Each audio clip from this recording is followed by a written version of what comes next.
a un amigo de la casa, miembro de esta familia Sin Censura, es Jorge Gómez Naredo, coordinador del periódico Regeneración, miembro de esta familia Sin Censura. Querido Jorge, ¿cómo te va? Muy buenas tardes.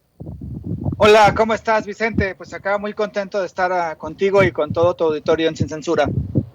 Oye, mi querido Jorge, pues hay que entrarle al tema del regreso a clases presenciales, porque se ha desatado una guerra sucia, una campaña. Pero para entrarle a esto, ¿qué te parece si vemos y escuchamos al presidente Andrés Manuel López Obrador hablar precisamente de esta carta responsiva?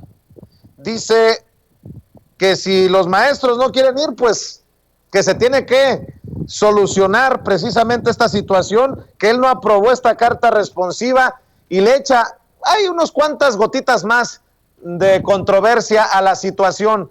Déjame presentar primero al presidente Andrés Manuel López Obrador y después escuchamos tu análisis. Presidente, secretarios, subsecretarios, siguiendo con el tema de regreso a clases presenciales, como parte de estas resistencias que ya menciona, ayer la CENTE pues afirma que no hay condiciones para regresar de forma presencial en la tercera ola. Parte de lo que argumentan es que falta la vacunación de menores mayores de 12 años, incluso iniciaron la aplicación de una encuesta entre padres de familia para ver si están de acuerdo con este regreso. Preguntarle si habrá diálogo del gobierno federal con la CENTE para hacer labor convencimiento de que se sumen. Y por otro lado, también ha generado mucha polémica esta carta responsiva que estableció la SEP como parte del decálogo. ¿El gobierno estaría dispuesto a retirar la obligatoriedad de firmar esta carta? Bueno, mira, se dialoga con todos, con la CENTE, lo está haciendo la secretaria de Educación, se está abierto a escuchar a todos y, repito, no es obligatorio, es voluntario. Si hay maestros que no quieren dar clases porque tienen preocupaciones, pues no hay problema. Nosotros sostenemos que si estamos a favor de la educación y si nos importa la educación, debemos de demostrar con hechos, porque si no, todo el discurso se vuelve demagogia. Decir, nos importa la educación y más la educación pública, pero en los hechos buscamos excusas, pretextos para no impulsar la educación.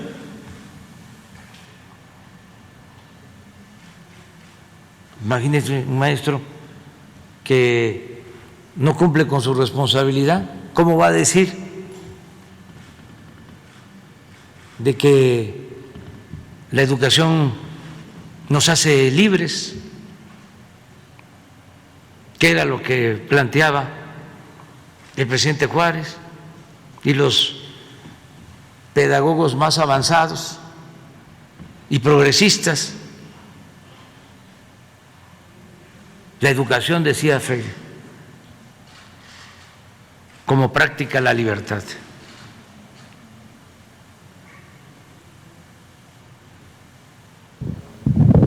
Bueno, declaraciones del presidente Andrés Manuel López Obrador, querido Jorge Gómez Naredo, sobre estos temas. Guerra sucia, campaña contra el gobierno por el regreso a clases presenciales, que puede precisamente esta guerra sucia llevarnos a un terreno peligroso, porque estamos hablando de nuestros hijos, estamos hablando de nuestros maestros y estamos hablando de la educación de toda una generación. Sí, querido Vicente, fíjate que en esa declaración Andrés Manuel se deslinda en parte de la carta que se supone que deberían de llevar los niños, firmada por sus papás.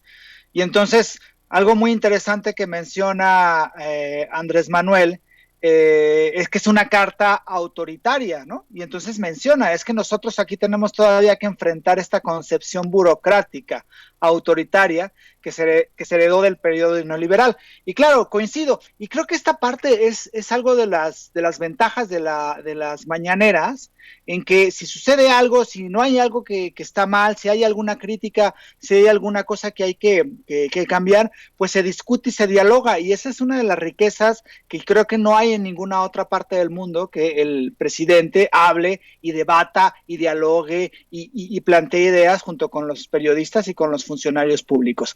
Ahora bien, pasando a esta cuestión de los ataques de la estrategia para el retorno a clases, el problema de que no se retorne a las clases presenciales es complejísimo. Ha provocado un montón de problemáticas muy específicas, desde la obesidad en los niños hasta problemas psicológicos, problemas especialmente en la cuestión de cómo se va dando ese proceso educativo, y por supuesto que es un grave problema, y por supuesto que afecta a los niños, y por supuesto que crea muchísimas desigualdades, y esto es un elemento que creo que no se ha discutido en la prensa, porque la prensa, ahorita hablamos de ella, que es que quien tiene apoyo, un niño que tiene apoyo de su familia porque tiene las posibilidades del tiempo, del dinero, de un buen internet, contra un niño o un conjunto de niños que no tiene ese apoyo porque su papá tiene que salir a trabajar, porque su mamá también, porque quizá en internet no funcione bien en la casa o no tenga los megas necesarios,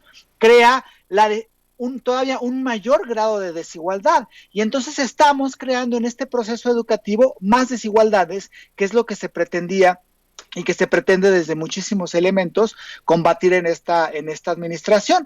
Por eso la insistencia de Andrés Manuel López Obrador de regresar a las clases, de afrontar el riesgo que significa ello, porque los riesgos y los problemas que está causando esto son muchísimo más amplios y muchísimo más complejos. Pero desde la postura, y esto es una de las cuestiones que hemos repetido muchísimas veces, las posturas de la oposición y de sus voceros, es decir, muchísimos de los medios de comunicación tradicionales, es todo mal, ¿no? O sea, todo absolutamente mal. Si se plantea un retorno a las clases, Andrés Manuel está mandando al matadero a los niños. Y entonces sale la portada de Reforma diciendo los casos de niños con COVID se han incrementado de forma desproporcionada y los hospitales están prácticamente a reventar, lo cual es en realidad falso, y este ataque constantemente sistemático, ¿no? Primero las notas de Reforma, del Universal, las primeras planas, después los articulistas en los propios periódicos diciendo que es terrible lo que está haciendo Andrés Manuel, y sale Denise Dresser a decir que cómo es posible, y sale Sergio Sarmiento a decir que cómo es posible, en fin, todos así en una misma línea. Después en la radio lo mismo y en la televisión lo mismo. Y no se permite el diálogo ni el análisis de lo que en realidad está pasando. Ayer, por ejemplo, una caricatura de Alarcón que salió en el Heraldo, yo decía, no creo que relacionen lo que está sucediendo en Afganistán con lo que está sucediendo en México, y este caricaturista lo hizo, dando a entender que lo que sucedía en Afganistán con los talibanes, en su relación con las mujeres y su percepción de las mujeres, era lo mismo que lo que estaba sucediendo en México con las personas que querían que se regresara a las clases. Es decir, no hay posibilidad de que la oposición le aporte algo a las discusiones que le interesan a los mexicanos. No hay desde la oposición y desde los medios de comunicación reflexiones que aboguen por decir, bueno, ¿cómo le vamos a hacer? Lo que está haciendo Andrés Manuel y el gobierno es algo verdaderamente complejo, porque no solamente es convencer y explicar todo el proceso a los padres de familia, sino también a dos de los sindicatos más importantes, más significativos y más numerosos en este país, y no solamente en este país, sino en toda América Latina, que son los sindicatos de los maestros y las maestras de la CENTE y el CENTE. Entonces, Es muy complejo lo que se está haciendo, pero es importantísimo que se haga. Y desde la oposición no hay ninguna postura que abogue a la discusión y al diálogo.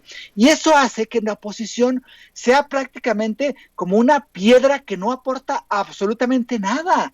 Teníamos años en que la oposición era una oposición que criticaba, muy crítica, la posición que encabezó durante muchísimos años Andrés Manuel, pero que tenía una propuesta distinta y un programa distinto. Esta posición no tiene absolutamente nada. Lo único que tiene, como lo decía Toño hace un ratito, es las ansias y la necesidad de que Andrés Manuel no sea presidente ya de México, y eso no le aporta nada a este país, y me parece que es indigna la forma en cómo, en un problema tan serio que es el retorno a clases de los niños, de millones de niños en este país, haya estas críticas tan absurdas, tan poco serias y tan indignas. Querido Jorge, te saluda precisamente Toño con muchísimo gusto. Tengo una pregunta para ti que